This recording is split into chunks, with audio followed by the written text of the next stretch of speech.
I'm about to prove that compound growth is the biggest scam in personal finance. Not because it doesn't work, but because it's specifically designed to fail for 90% of people who try it. You've been told that if you just start early and invest consistently, compound growth will make you wealthy. That your money work for you through the magic of exponential returns. Complete lie. Harry believed this fairy tale for 3 years. He saved $200 every month like a good little investor. Meanwhile, his colleague Marcus dropped $50,000 into the same fund and made more money in 12 months than Harry saved in 3 years. That's when Harry realized the dirty truth. Compound growth doesn't reward discipline or patience. It only rewards people who already have a solid chunk of money. But then Harry discovered something that the asset managers and financial gurus desperately don't want you to know. Something that proves compounding isn't just a lie for poor people. It's actually rigged against rich people. The mathematical combination that creates real wealth has nothing to do with how much money you start with. And by the end of this video, you'll see exactly why small money has a secret compounding advantage that big money can never buy. Here's the evidence that flips everything backwards. Here's what they don't tell you about compound growth. It's designed to make rich people richer while giving poor people hope. Think about it. When asset managers talk about the magic of compounding, they always use the same example. Invest $1,000 at age 20, and it becomes $45,000 by retirement. Sounds amazing, right? Except they conveniently forget to mention that $1,000 in 1960 is equivalent to $9,500 today. And the minimum wage worker they're talking to can barely afford to invest $50, not $1,000. Harry fell for this trap completely. He watched YouTube videos showing compound interest calculators with their beautiful exponential curves. He read articles about teenagers becoming millionaires through patient investing.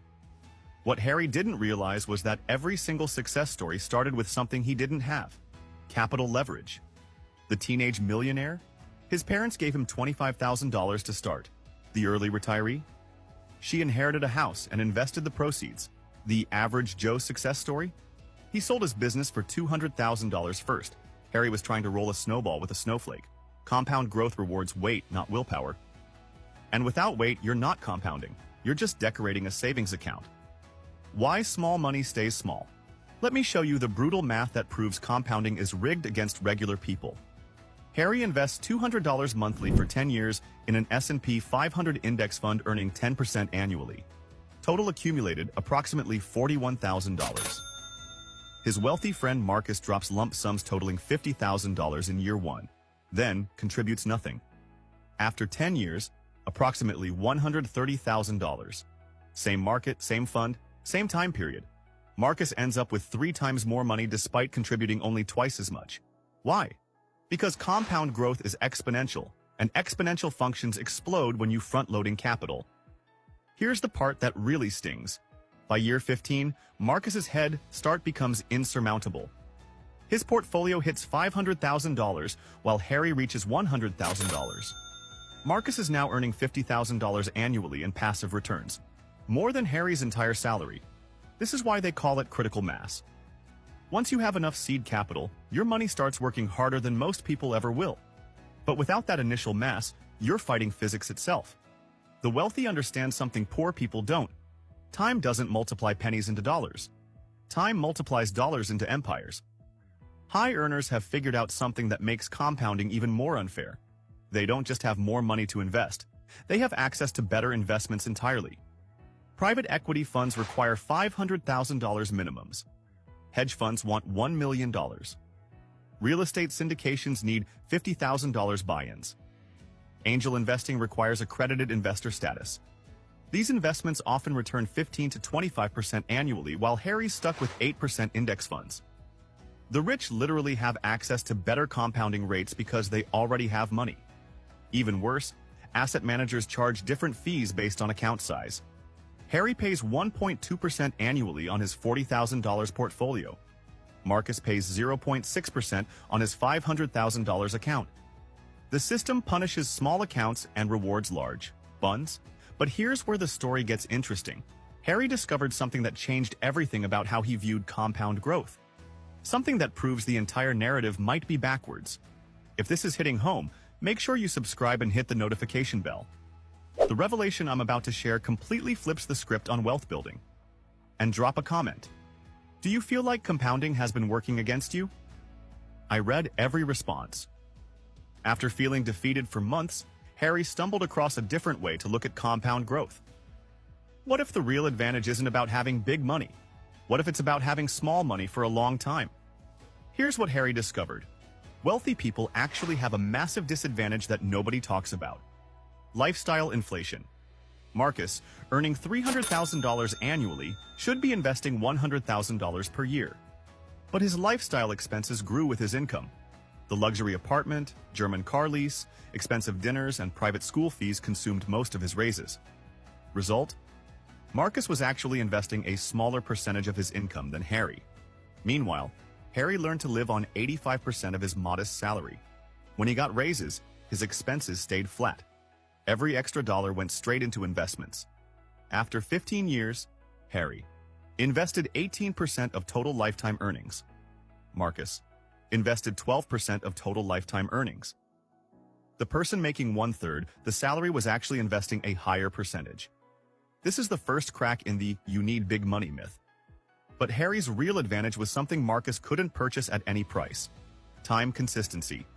Marcus's investing followed his bonus cycle. Big contributions after good years, nothing during lean periods. His portfolio looked like a roller coaster of deposits. Harry's investing was automated, $200 every month, regardless of market conditions, regardless of his mood, regardless of emergencies. This created something powerful: dollar cost averaging. When markets crashed, Harry's $200 bought more shares. When markets soared, Harry's $200 bought fewer shares. Over time, this smoothed out his average purchase price. Marcus tried to time his large investments around market conditions. He inevitably bought high during euphoric periods and held back during crashes. His lump sums were often mistimed. The mathematical combination was stunning. Harry's smaller, consistent investments actually performed better per dollar than Marcus's larger, sporadic ones. Here's where Harry's story gets really interesting. While Marcus focused on capital leverage, Harry accidentally discovered something more powerful: skill stacking. Harry's monthly investment routine forced him to track his expenses religiously, research investment options, understand market cycles, develop emotional discipline, build financial literacy. These habits compounded faster than his money did. By year 10, Harry had become an expert at finding value. He negotiated better insurance rates, refinanced his mortgage at optimal times, and avoided expensive financial mistakes. Marcus, relying on his income ceiling and financial advisors, never developed these skills. He paid full price for everything and made costly errors that erased years of investment gains. Harry's system-building approach created multiple streams of value: investment returns, expense optimization, income growth through financial confidence, risk management through knowledge. The wealthy focus on making their money work. The wise focus on making themselves work better with money. After 20 years, something remarkable happened. Harry's portfolio hit $180,000, generating $14,400 annually in dividends. But more importantly, Harry had become a different person. His capital protection strategies weren't just about diversification. He had built multiple financial safety nets: emergency fund covering 8 months' expenses, skills that could generate income in any economy, network of financially literate friends, systems that worked automatically. Marcus, despite his larger balance, remained financially fragile. His high lifestyle required his high income. A job loss would be catastrophic within months.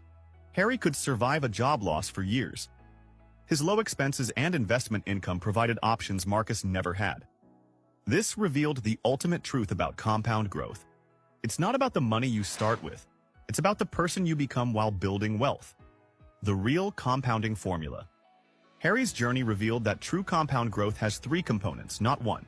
Component 1, financial compounding. Yes, money earning returns on returns. But this only works with consistency and time. Component 2, knowledge compounding. Each financial decision teaches lessons that improve future decisions. This compounds faster than money. Component 3, behavioral compounding. Good financial habits create space for better financial habits. This compounds infinitely. Wealthy people often skip components 2 and 3. They throw lump sums at problems without developing the underlying systems. This is why 70% of lottery winners go broke. They have money but lack the behavioral and knowledge foundation. Harry built all three components simultaneously. His small starting balance forced him to optimize everything else. Here's the revelation that changes everything. Compound growth might actually be easier for people with small money, not big money. Reason 1. Higher growth rates. Going from $1,000 to $2,000 is a 100% return. Going from $100,000 to $200,000 requires finding $100,000 in gains. Small accounts can achieve higher percentage growth through optimization. Reason 2. Lower pressure. Harry could afford to take risks and learn from mistakes. Marcus's large balance created pressure to avoid any losses, leading to conservative low-growth strategies. Reason 3. Forced efficiency. Limited capital. Forced Harry to research every decision carefully. Wealthy investors often make expensive mistakes because individual errors don't feel significant. Reason 4. Longer runway. People with small money typically start younger and invest longer. This time, advantage often overcomes the capital advantage. Reason 5. Behavioral benefits. Small money investing builds discipline and knowledge. Big money investing can create complacency and dependence on advisors. If you're convinced that compounding isn't a lie for small money, here's exactly how to start. Step 1. Automate everything. Set up automatic transfers to investment accounts. Start with any amount that won't stress your budget. The automation matters more than the amount. Step 2. Choose simple, broad investments. Total stock market index funds or target date funds. Don't overthink this. Getting started matters more than perfection. Step 3. Increase systematically. Every raise, bonus, or windfall gets split. 50% lifestyle improvement, 50% investment increase. This prevents lifestyle inflation while growing your contributions. Step 4. Track everything. Monitor not just returns but behavioral patterns. What decisions improved your financial position? Compound those behaviors. Step 5. Build knowledge. Read one financial book per month. Listen to investment podcasts. The knowledge compounds faster than money in early years. The mathematical combination that creates wealth isn't about starting capital. It's about consistent behavior plus broad diversification plus long-time horizons plus continuous learning. Compounding isn't a lie if you don't have big money. It's actually more honest with small money because it forces you to focus on what really matters: time, consistency, and behavior. Rich people can buy their way out of compound growth through lifestyle inflation, poor investment choices, and behavioral shortcuts. Poor people are forced to do compounding correctly or not at all. Harry proved that compound growth rewards discipline more than dollars. His $200 monthly habit created more than investment returns. It created a completely different relationship with money. The real lie isn't that compounding doesn't work for small money. The real lie is that you need big money to start. Start today with whatever you have. Your future wealthy self will thank you for the decision you make right now. What's your plan? Drop a comment below and tell me how much you're starting with this month. Remember, the best time to plant a tree was 20 years ago. The second best time is today.